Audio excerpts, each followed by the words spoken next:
Thanks. We hear you just fine too. We'll get started in just a minute.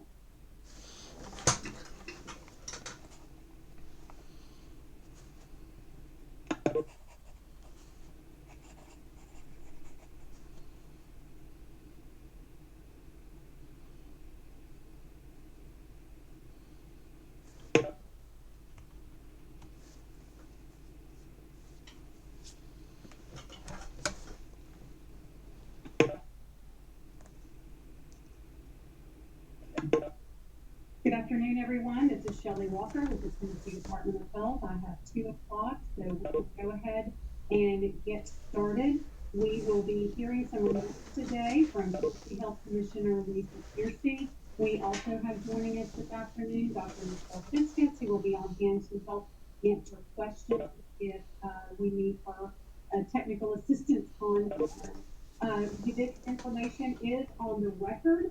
We have had some people ask if they can record and we'll broadcast it. It is fine for you to do so.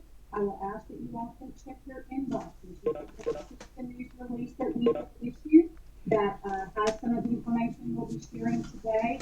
If you did not receive it, please shoot me an email, Shelly, SHELLY.Walker@tn.gov, and we'll make sure you receive that. It will also be posted on our online newsrooms on our website. So again, we will begin with some remarks from Dr. Piercey. We will have time for questions at the end, and I believe today we will be able to go until 2:45 if we have questions continuing through that time. So with that, we will begin. Thank you, Shelly. Good afternoon, everyone. I have a pretty substantive update today, and we'll be sharing quite a few details and numbers. Those are in the press release, but I'm happy to repeat those later if you didn't catch them the first time.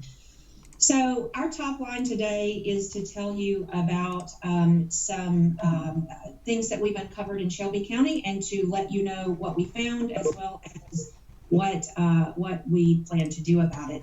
The purpose of my comments today is not to place blame at all. It is to solve problems. The people of Shelby County deserve to have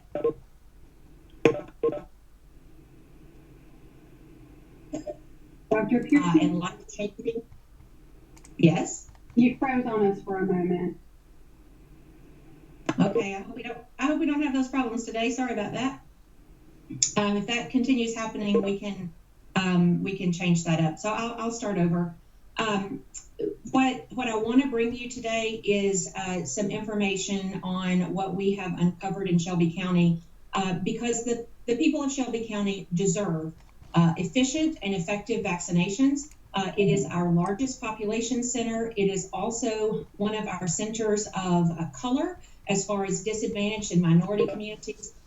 But the people of Shelby County deserve to have good access to vaccine. And so this is all about solving problems and making sure that they have that access. This is not about laying blame or pointing fingers. So I do want to start out by telling you that, like you, we have heard reports over the last few weeks of some concerns and some inefficiencies. You've heard me reference in this venue before that we have been working with them, not only the Shelby County Health Department, but more directly with the city of Memphis within the last week or so. We have provided some enhanced reporting as it pertains to doses being delivered.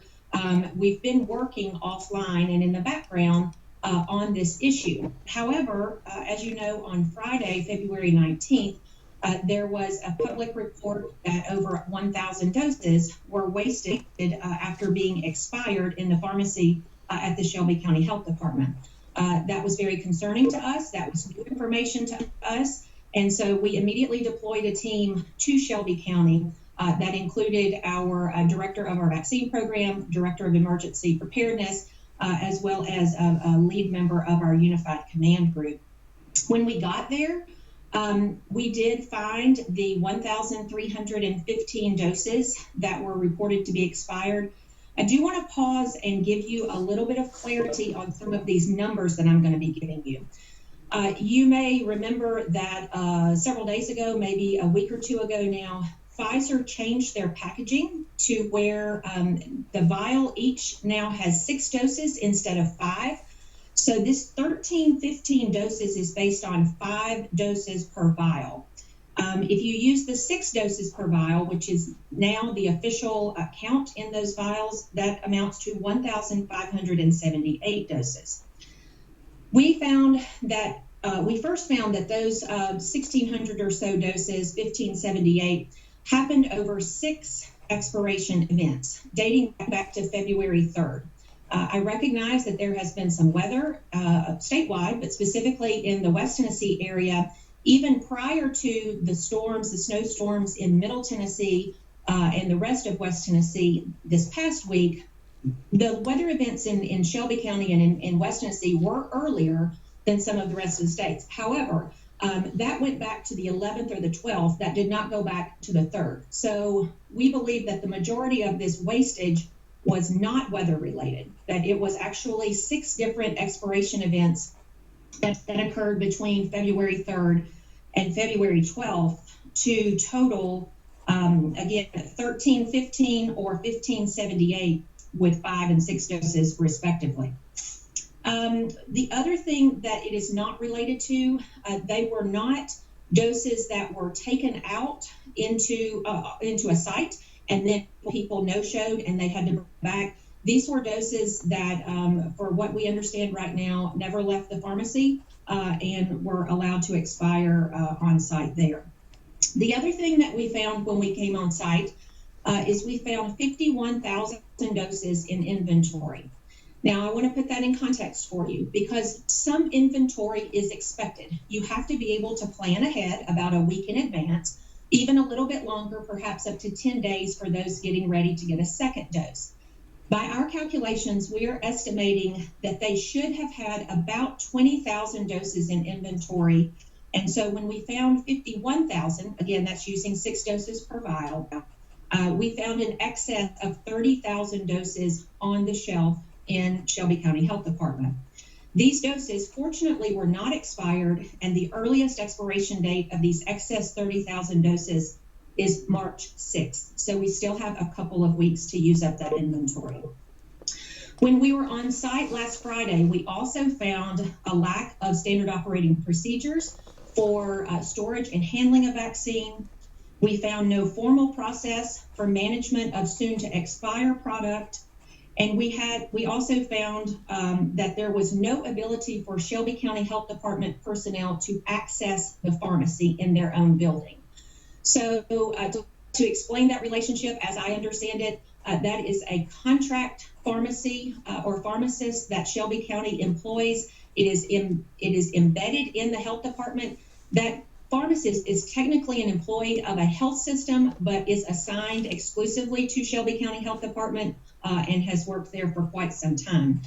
We understand that the pharmacist had sole access to that pharmacy and that Shelby County Health Department leadership was not able to access that without the pharmacist present. So that was on Friday. Our team arrived on Friday night around 7:30. Stayed there well into the evening and then went back on site on Saturday morning, the 20th. They left mid-morning or late morning on Saturday, and then we returned yesterday on Monday, the 22nd. Yesterday, later in the day, we also discovered that there was a 7th expiration event that occurred on February 15th. That one was weather related. That was Monday of last week when many sites in the state had to close down. That was an additional 850 doses to bring the total, if you use 6 doses per vial, to around 2,400 doses in 7 different expiration events since February 3rd. Unfortunately, that February 15th expiration was not disclosed when we were there on the 19th, but was rather disclosed yesterday on the 22nd. These are the facts as I understand them. I will remind you that this is an ongoing investigation. We have people on site today, and you'll hear more about that in our action items. But again, I want to reiterate, this is not to point fingers or place blame. This is because the people of Shelby County deserve efficient and effective access to this vaccine. And so not only are Shelby Countyans important to us, all of us in the state, but the performance of Shelby County is important to our state's performance as a whole. Shelby County accounts for about 14% of the state's population. And now that we're doing population-based allocation, that means they get about 14% of all of the doses statewide. And so when that is not maximally efficient, it brings the entire state's performance down. But that's not what's important here. What's important here is that people of Shelby County are able to get the vaccine as quickly as possible. So I want to tell you about our action items to date. These could change. They could be added to or taken from as we learn more information. But I first want to reassure you that vaccination efforts in Shelby County are full steam ahead. There is no time that we are taking any sites offline. They're vaccinating today. They are doing it the rest of the week. We are doing everything we can to make sure that those events and those sites remain live and active. And I want to make sure you understand the difference between allocation and administration. They're really two different buckets, although they are related. So all of the issues we're talking about have been in allocation and in the management of that. If you want to think about it, like that's what happens in the office and in the pharmacy. There is another set of issues that happens out in the field where these are actually being administered. And if you don't have a good process for allocation, your delivery of vaccine might not be as efficient as it could be. But right now, we're focusing our efforts on the upstream part of that, which is the management and allocation of the inventory. And then we also understand that there are some issues with some of the sites where vaccine is actually being administered, and that's part of our action plan as well. So our action items include full-time embedding of both Department of Health staff and then soon to be CDC staff on site at Shelby County Health Department. That began yesterday. Our team arrived just after lunchtime yesterday and plan to be there on site for the near term. I suspect that will probably be anywhere from 2 to 4 weeks. We have requested CDC assistance to be on site there for 30 days and are awaiting that personnel to be deployed. Those people that are embedded are subject matter experts. They are pharmacists. They are vaccine management experts in storage and handling, and they are there to provide technical assistance as well as monitoring while we continue this investigation. I'm oftentimes asked, why don't you just take it over and why don't you do it all yourself? That's not the point here. The point here is we don't want to slow Shelby County down. If we were to take everything over or to get a third party to take everything over, there would be a necessary slowdown, and we don't want that to happen. We want to come alongside. We want to provide assistance as well as education and training on how to move forward. We are also taking the current inventory that is in the Shelby County Health Department and distributing them to partners who can immediately deploy these.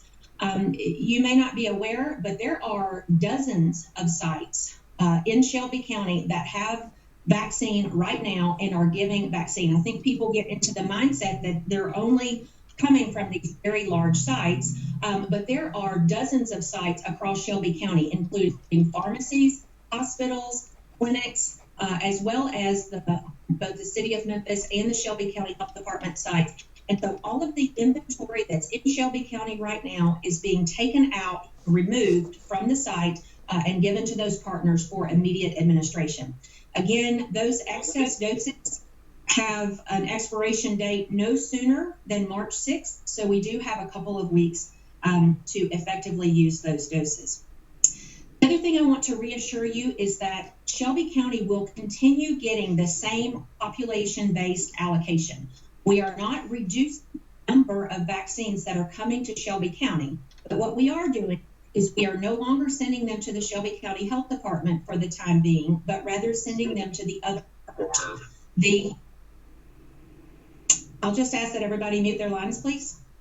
The primary partner or partners in that mix is the City of Memphis, as well as multiple hospitals, pharmacies, and FQHCs, as well as some safety net clinics. We are, as I mentioned a minute ago, transferring the physical assets out of Shelby County Health Department, And additionally, we are instituting daily phone calls with Shelby County Health Department leadership and our vaccine management or our vaccine program here at the central office at the Department of Health. That is in addition as a supplement to the on-site assistance that we're providing. Going forward, there are a couple of other things that you should probably anticipate. We think that it is likely that there will be some type of inquiry from our federal partners, specifically the entity formerly known as Operation Warp Speed or the CDC, and perhaps other federal agencies that have an interest in this very valuable federal resource. We also, in the process of being embedded down there, will begin to look at how efficiently the sites, the distribution sites where the actual vaccine is being given, how efficiently those are run, and if we can identify any processes that can be improved there. But right now, I want to stress that our primary consideration at this moment is making sure that the vaccines are safe, that they're stored and handled properly, and that they are used in an efficient manner. You know, a good partnership is built on trust and honesty and transparency. And as I've mentioned twice already today, we have a vested interest in making sure Shelby Countyans get this resource. And so that's why we took a very swift and definitive action in order to be able to mitigate any of these issues and to prevent any of them going forward. This is an evolving situation. We do anticipate that there will be updates later in the week, and so we're happy to give those to you as we learn more, but we will keep you updated on this situation. I also want to address briefly about where Tennessee falls in the national rankings. As you may have seen, we have fallen down the list on first doses. We still rank 20th overall in all doses administered. That's pretty commensurate with our population ranking. I believe we're the 16th, perhaps 17th largest populated state. And so to be 20th overall in doses is pretty consistent with that. I will tell you, if you look at our numbers, the second dose population is pretty robust. That is a product of us having very early success. So we had so many first doses delivered very quickly. We have focused a lot of recent efforts on second doses. You've heard me say many times that Tennesseans are guaranteed a second dose. If you got your first dose in Tennessee, you're guaranteed a second dose. And so we've been focusing our efforts on that, but it has caused us to fall in the rankings of first doses. But there are a few reasons for that. There is a well-documented trade-off between equity and speed. And you've heard many sources, including myself, mention how big of a focus we have on equity. Vice President Pence, as well as Director Redfield, former director of the CDC, has named our plan as one of the most equitable plans in all 64 states and territories. That means that we are trying to get this vaccine to those at highest risk, both from age and medical conditions, and highly vulnerable populations based on their workplace. We're trying to get that to them first. And the good news is we've done a really good job of that.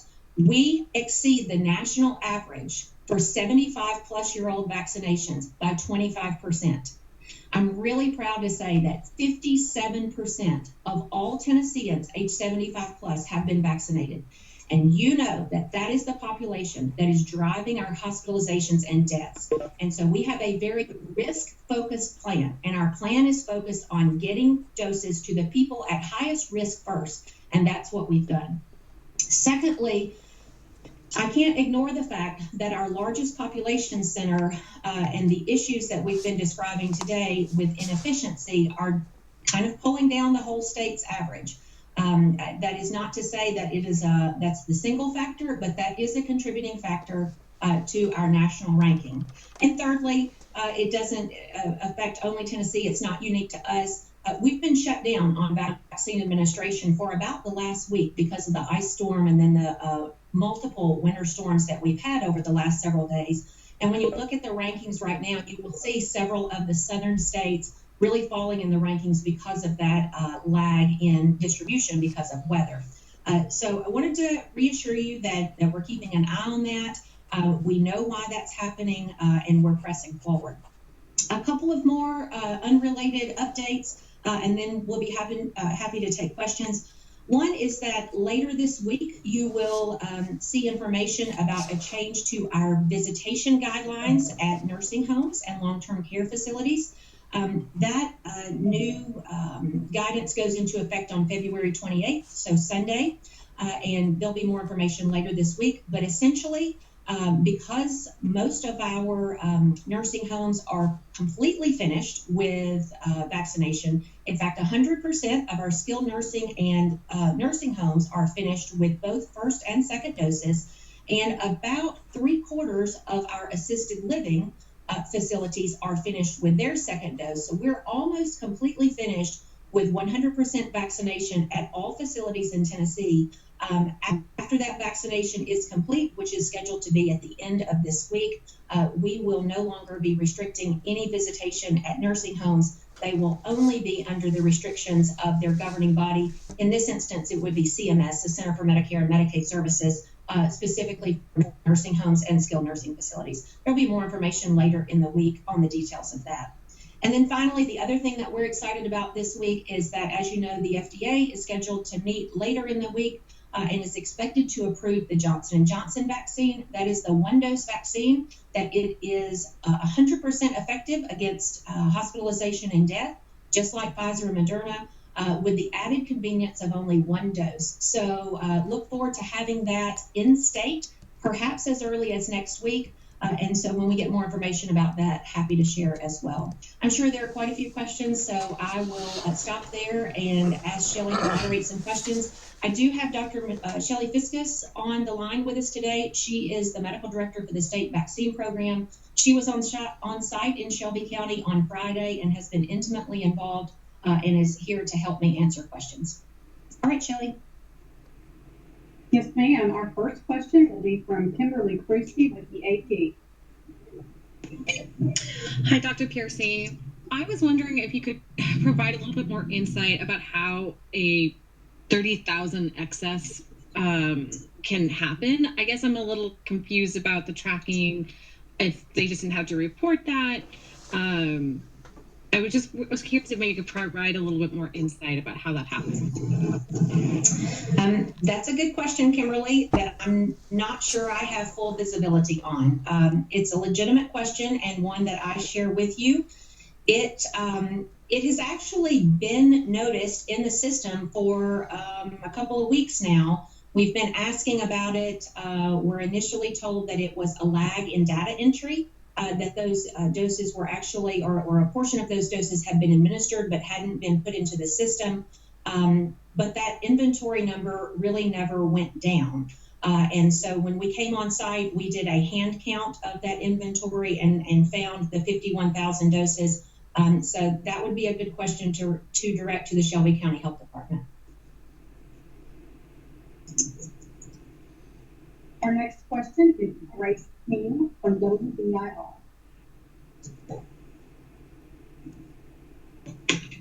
Thank you, Dr. Piercey. Many of our counties still have waiting lists with thousands of names over in East Tennessee. Some are in that high-risk 70-plus age group you're talking to. But we're seeing kind of separate lines being created now for those K-12 educators that are, in a sense, allowing them to skip ahead of people 70 and older. What's your message to those seniors who feel like they're being cut in line? So our plan contemplates simultaneous phasing of both age and risk base. So both of those age groups are in phase right now, so neither one is cutting in front of the other.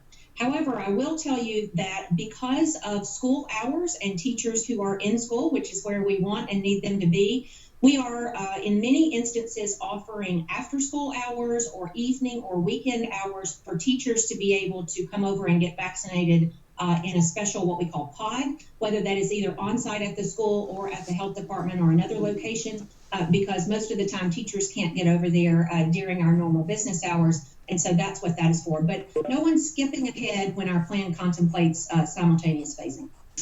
To kind of follow up on that, I know in Anderson County, at least, they are a vaccination site. The school districts are being shipped directly to the school. Is that taking away vaccines from people 70 and older in line? Is the county allocation the same if some are just going to the school district? So it is a zero-sum game. At the end of the day, there is a set number of vaccines that come into our state. And that could be the downside of simultaneous phasing, which is when there is a limited number, by default, if a younger person gets the vaccine, then they, by default, are not, that vaccine is not able to be given to an older person. That is appropriate in our phasing, but it is, the fact is not lost on me that the 70-plus-year-olds are at medically much higher risk. And so if there are anybody in a workforce, whether it's healthcare or teachers, whatever, if they are younger and healthy and don't have risk factors, and specifically if they have had recent infection in the last 90 days, it would be the courteous and civil thing to do to kind of step back and let an older person go ahead of them. But it's not inappropriate for them to get vaccinated now. Thank you. Our next question is from Alexandria Adams at WSMD. Hi there, Dr. Piercey. A couple questions for you. What are you all doing to make sure that this doesn't happen anywhere else in the state, as far as, adding more training? And then also, is the weather and the loss of the vaccine in Shelby County going to push back any phases across the state? Thank you. Good question, Alexandria. So your first question is about essentially how do we make sure this is not happening anywhere else in the state, and about training and processes. It brings up a good subject that might surprise you, and that is just about management of vaccine in general. I know all of us think that this vaccine is new and novel and we've never seen anything like this, but actually, except for the ultra cold storage and the dry ice component, this vaccine is managed the exact same way that every other vaccine has been managed for decades. There are inventory and storage and handling and process requirements for every vaccine, whether you're talking about flu vaccine or polio or MMR or anything else. This is standard operating procedure for all vaccines. So I don't want you to get into the habit of thinking that there is some type of special training for this. Yes, there is special handling because of the ultra cold storage for Pfizer, but otherwise the process is the same. So for the rest of the state, or for the state as a whole, both in our metro partners and in our 89 rural health departments, there's a very robust set of check-ins as well as reporting structures on the local, regional, and state levels to make sure these processes are in place. With our metro partners, as you know, they are much more independent and don't necessarily report to the state, but they do have that accountability. And it's through these accountability check-ins that we first became concerned and then were further confirmed when the announcement was made last week about the doses. And I forgot your second question. I'm sorry. Okay. Hey there. Yeah, my second question is the weather and the loss of the vaccine in Shelby County going to push back any phases across the state? So, yeah, that's a great question because Shelby County certainly wasn't the only place that had a weather event last week. Most places in West and Middle Tennessee had significant disruption last week because of the weather. So it doesn't change any of the phasing. Just as a reminder, we went to 65 plus and 1B, which is our teacher phase. That started yesterday, and so now that is available statewide, except in areas of usually larger areas in metros that are still working through the 70 plus population. So the phasing itself doesn't change. However, a lot of sites are playing catch up this week. And so they're taking the appointments that were supposed to happen last week and then putting them on top of the appointments this week. And so they're sort of working double duty. Many of our health departments are extending hours into the evening. They worked over this past weekend. They'll be working this coming weekend. They won't be 100% caught up this week. We expect it to take about 10 or 14 days to get through all of that process, but they will be doing catch up this week and regular vaccine this week. Which also reminds me to please reassure your listeners and your viewers that you have up to 6 weeks from the time of your first dose to get that second dose. When you get that date written on the card, when you get your first dose, that is the earliest you can get it. You do not have to have it on that day or even a day or two plus or minus. You actually have 6 weeks from the first dose. So even a week's delay in weather is not going to put anybody out of range. Thank you. Next up, we have a question from Kelly Roberts at WMC. Hi there. It looks like, along with this investigation into those doses that were wasted, a lot of other things were found when it comes to procedures and especially, the access to the pharmacy, the procedures that would cause those excess and inventory to exist. Can you explain exactly, what caused this lapse that created this wastage? Is it all those combined? Is there one thing in particular that you guys found during this investigation that seems to be the pinpoint operation, or something that at least was fairly concerning? I'm going to make a brief statement, and then I'm going to let Dr. Fiscus answer that question since she was on site.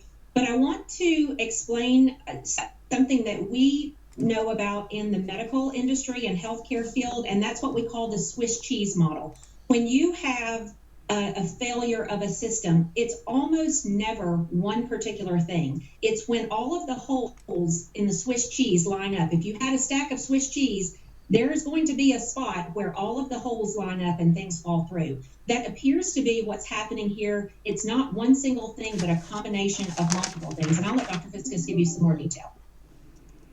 Yeah, thanks, Commissioner. So I think the biggest issue that we found was just a lack of communication around the thawing of vaccines. So as you know, with those Pfizer vaccines, the minimum tray of doses is now at 1,170 doses in a tray. And unfortunately, what was happening was when the health department requested that they get a batch of vaccines to take to a site, maybe 600 or 700, the entire 1,170 tray was defrosted, and it wasn't necessarily told to the folks in the health department that those remaining vaccines were in the refrigerator. And once they hit the refrigerator, the clock starts ticking. They have 120 hours to use them. So first and foremost, as with a lot of things, it seemed to be a breakdown of communication.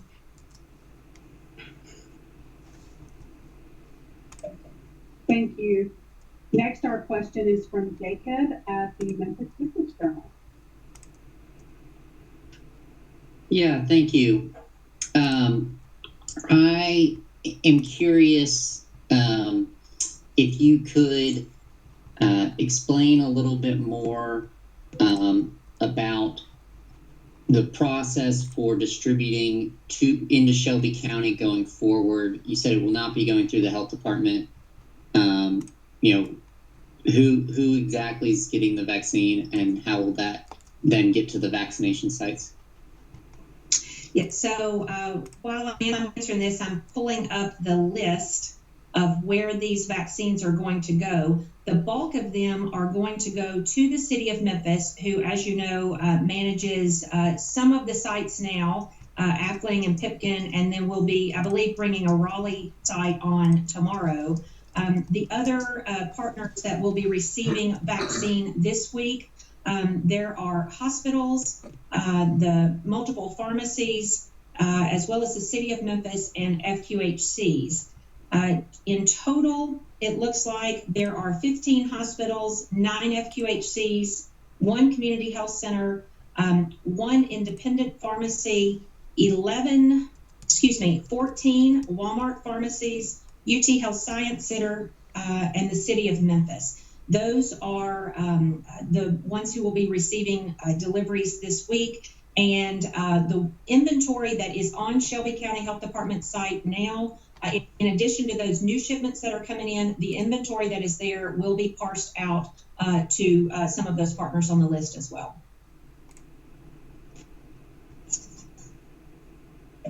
Thank you. Next up, we have a question from Corinne Kennedy at the Commercial Appeal. Hi, thank you for taking the time today to update us.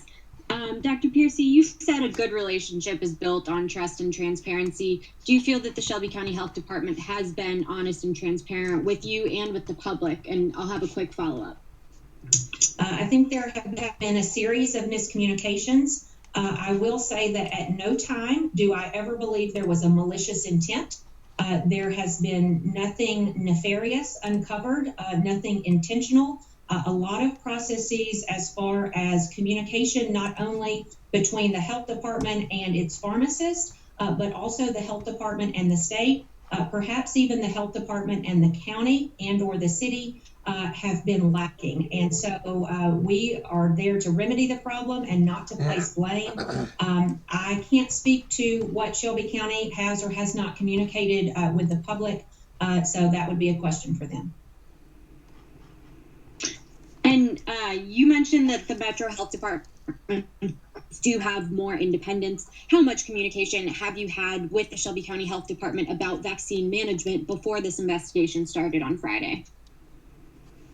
I'll ask Dr. Fiscus to answer that. She is the director of our vaccine program and is the one that has very frequent contact with not only our Metro, but our rural partners as well. Thanks, Commissioner.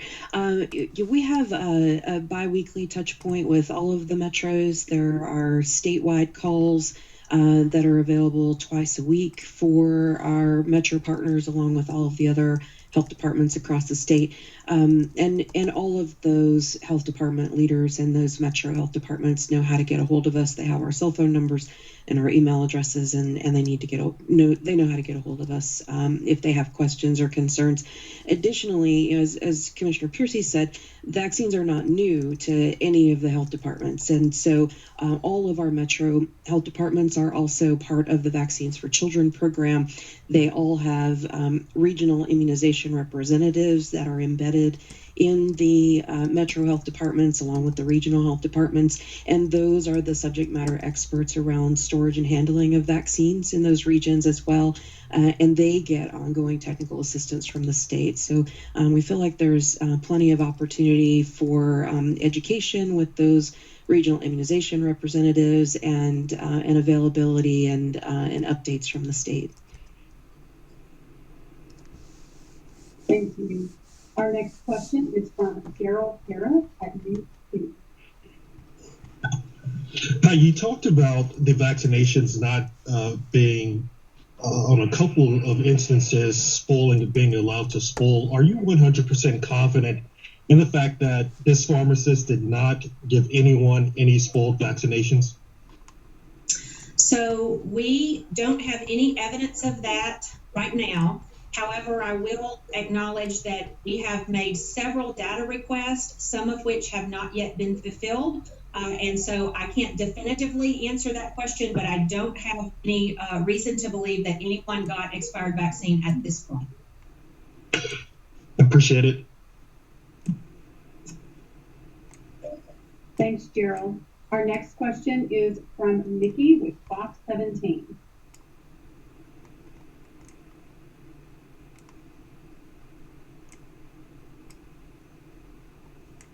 Nikki, I think you're still on mute. Forgive me. Yes, I was. Dr. Piercey, question for you. For people who live in counties that are slow to vaccinate, say that they've been on wait lists for weeks, what is the state doing to help those people? And why isn't there a uniform statewide system in place? So as of last Monday, we did roll out a statewide scheduling platform for all of our 89 rural county health departments that are under the purview of the Department of Health. The system is pretty user-friendly. It has been rolled out in several states already. We've identified a couple of little minor bumps in the road. The system seems to be working well. There were over 3,000 appointments booked in the first 24 hours. I personally was able to book my parents and in-laws, and it worked pretty good. They got an email confirmation. They go to the site. You either take the email information with you, or you just give your information when you get there and they can look you up. Obviously, for those who don't have access to technology, we still offer a telephone number option. But that system rolled out in the rural health departments last week. The metro health departments have been given the opportunity to get on that same system. Because of their size, we want to make sure we work out those couple of little kinks and wrinkles before we test it at scale in the larger metro health departments. We do anticipate that the Memphis Shelby County market will be the first metro that comes online in that system. It will likely be another 2 or 3 weeks before our technical folks can get some of those wrinkles worked out. And then we'll be able to go live in that metro and then in any other metro that is interested. To date, 5 out of the 6 metros want to come onto that system with us, and we have a plan to do that over the next few weeks. The 6th metro, I think, will probably come online as well, but that has been a big help as far as getting through those waiting lists and getting a much more efficient scheduling process. Quick follow-up for you. I know last time, I believe we did one of these briefings, you had talked about vaccine tourism and how the state strongly discourages it because it takes vaccines away from people that are in those counties. What do you say to people who are just desperate to get this vaccine, but they just can't seem to get one in their own county? It is not a problem if they want to cross county lines. We encourage them not to do that, but I also understand that there are people that are very anxious to get their vaccine and are willing to travel to do so. At the end of the day, this is a federal resource, and so anyone in this country is entitled to this federal resource regardless of county or even state of residence.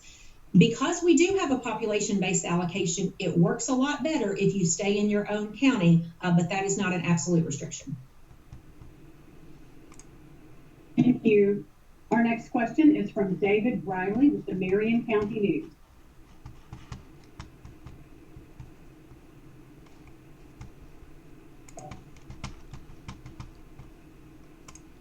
My apologies, had some technical difficulty. Dr. Piercey, again, wanted to thank you for taking the time to do these. Obviously, the hearing about the independent pharmacy at the metro location, is that something that is consistent with all 4 metro Department of Health? So our 6 metro health departments each have provision for pharmacy services there because, as Dr. Fiskus and I have both noted, storing vaccine and even medications are not new to health departments. And so you'll find a variety of either employed pharmacists or contract pharmacists, but all of the metro health departments do have some provision for management of their pharmaceutical products, usually vaccine, but also sometimes medications.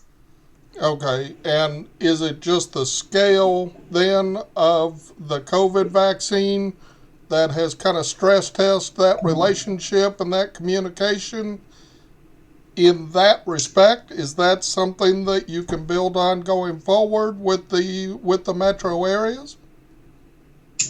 So I don't believe that the relatively limited number of doses that the metro or any health department has gotten has really stress tested the system.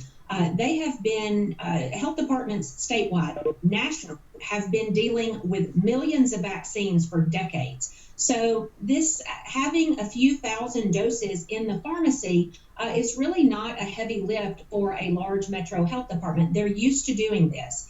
What it does tell us is that the processes that are not in place to safely store and handle COVID-19 vaccine may also indicate a more systemic issue in processes for other vaccines and pharmaceuticals. And so that's certainly something we'll be looking into, and something that we also have a vested interest in protecting is our VFC, or Vaccine for Children program. Thank you. Our next question is from Blake Farmer with WPL.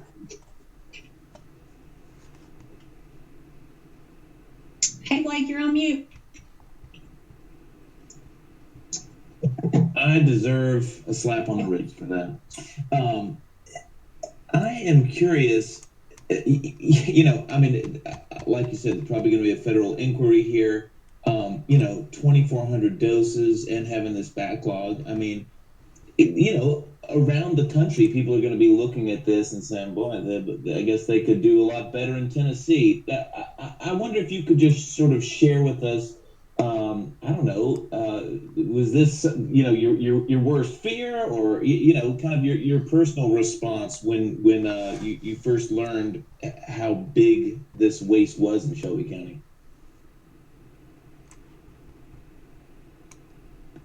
My personal first reaction was, we have to make sure we get this right for the people of Shelby County. They deserve equal and effective and efficient access to this vaccine. So that was my very first thought. My next thought when I heard about the inventory was, we have to make sure this vaccine, that no more vaccine expires. We have to know when this vaccine is about to expire so we can deploy it as quickly as possible. We were able to get down there within a matter of hours and find that the excess inventory did have about 2 more weeks, which really relieved many of us. But it also created the impetus for having to deploy those pretty quickly. So I don't want to say it could be worse, but it could have been a lot worse. I'm glad we didn't find more of that. And further, you know, it's really the time to problem solve and to set processes in place so this doesn't happen in the future. And not only for Shelby County, but it helps inform us about weak points or weak spots in any health department that could happen and keep us alert for those. Dr. Piercey, if you've got time for one more, we'll take Jackie Massey from Fox 13. How you doing? Thanks for your time. Just wanted to talk to you again about your surprise hearing that initially there's 1,300 vaccines discarded in Shelby County, later that the 2,400 were discarded. So were most of those vaccines discarded because failures in the distribution process, like you guys mentioned? Like, what's the main cause of these vaccines expiring? And I have a follow-up question as well. Sure. So all of the vaccines that were expired, they expired on 7 occasions and seven different events. Probably the thing that was most surprising and concerning to me is that we didn't, at the state vaccine program, we weren't notified of this for essentially a week after the last expiration event. And then we were only notified of 6 of those events and found out about the 7th one yesterday. It appears that all of these expirations occurred, as Dr. Fiscus explained, where an entire tray was defrosted or thawed out in the refrigerator, but then some of them, it was in excess of what was needed. And so instead of deploying or having a process for using those extra ones that had already been thawed and were soon to expire, they just sat in the refrigerator and were left unused. So they actually never left the pharmacy, to our knowledge. And so it was a process for, or I should say a lack of process for being able to manage those excess doses that were going to expire soon. Sorry about that. Some issues with unmuting. And how long do y'all plan on being in Shelby County? And if these issues keep happening and we keep hearing about discarded vaccines, do you feel like a change in trend might be the best bet for Shelby County? Is that something that you guys would like to see if this continues to happen even after you're here? So we are definitely making very drastic changes in not only with the inventory on hand, but with all future allocations for the foreseeable future. I anticipate that we will have folks on site there for at least 2 to 4 weeks. And as I mentioned, we've requested CDC support for 30 days. That's subject to change. It could be that we can get this wrapped up in a pretty short time frame. It could be that after the 4-week mark, we see that significant intervention is still needed and will remain on site. There's really no higher priority in the state right now than making sure that we get this right in Shelby County. And so we're willing to put whatever resource we need.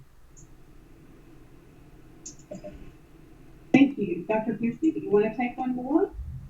Shelly, I see 3 people with their hands raised, and we can get to them. Okay, we'll go next to Rebecca Bitzer from Local 24.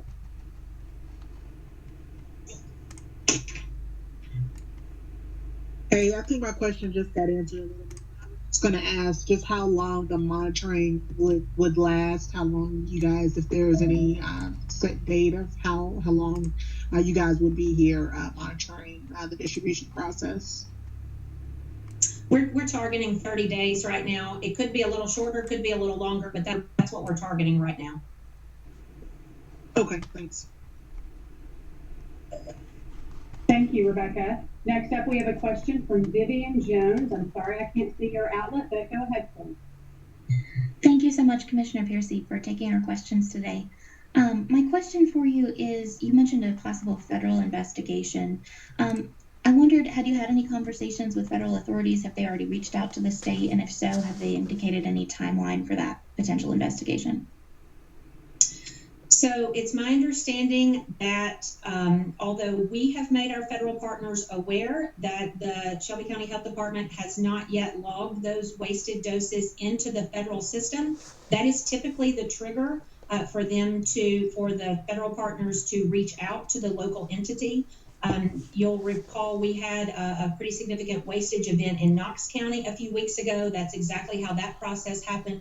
But we have notified the federal authorities, but it's my understanding that until it's officially logged by Shelby County, that's what will trigger that. Thank you. Thank you. Next up, we have Latricia Thomas from WTVC. Hey, Dr. Piercey, wanted to go back to the teacher-specific pods that are going on in some rural health departments there. Are you encouraging the metro health departments to also do that? And if not encouraging them specifically to do that, do you think it's something they should be doing? So like you said, teachers can have access to those appointments when they don't also need to be in the classroom. Sure. Yeah, that's a great question. And many of our Metro partners are already doing that. I believe Metro Nashville had a big event this past Saturday. I believe that went forward, even despite the weather, because I think the weather broke on Saturday.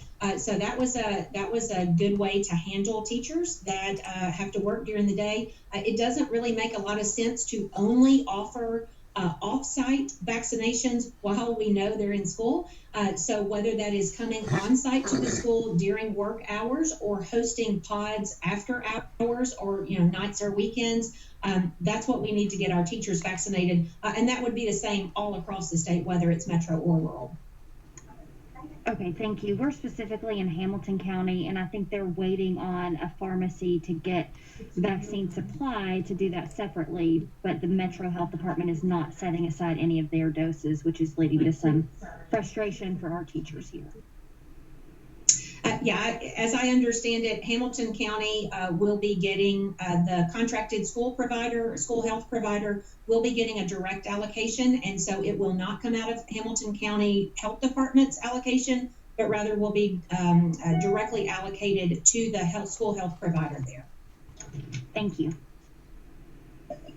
Thank you. We do have one final question from Shay Arthur at WREC. Hi there. Thanks for taking my last question here. Just to be really, really clear here, Dr. Piercey, when we talk about those 30,000 excess doses that essentially have just been sitting on a shelf, just want to be clear, they should have been administered at some point already, right? That's a good question for Shelby County Health Department. What I can tell you is that based on what we know about the normal cadence of first doses and second doses, we estimate that it would be expected to have about 20,000 in inventory. The extra 30,000, I don't have an answer of why those weren't administered. I don't have any indication if they were stockpiling those or if it was an inefficient process. I don't have any optics on that. And for those vaccines that expired, do you have any idea about the monetary loss on that? I do not believe I've ever been told about any monetary value of this. As the commercial says, it's priceless. Thank you. Thank you, Dr. Piercey. That is the end of the questions that we have in queue. I thought perhaps you might revisit your messaging on second doses because we have received a lot of questions about that. Sure, yeah, happy to. So when you get a first dose vaccine, there are some sites that go ahead and schedule you for a second appointment, and some other sites you'll need to schedule that separately. However, the thing that's important to know is that not only are you building really good immunity after the first dose, you have up to 6 weeks to get the second dose. So when you get your immunization card, there will be a date written on there. It will likely be 3 weeks from the day you got your first Pfizer vaccine or 4 weeks from the date where you got your first Moderna vaccine. That date is the earliest which you can get your second dose. It does not mean you have to get it on that day. It means you just can't get it before that date. The CDC has come out and said you have up to 6 weeks from the first dose to get your second dose, and there is absolutely no interruption in any of your immunity building. So I know a lot of people are anxious, particularly if their appointment was scheduled for last week and had to be rescheduled because of weather. You are perfectly fine as far as building immunity. You have up to 6 weeks to get that second dose, and we will get you a second dose if you are due it. So I just wanted to give you some reassurance that you don't have to start over and you're not going to lose immunity by waiting another couple of weeks. Thank you, Shelly, and thank you, everybody. We'll circle back when we have more information. Thank you, everyone. That is our time for today. We appreciate you joining us. As always,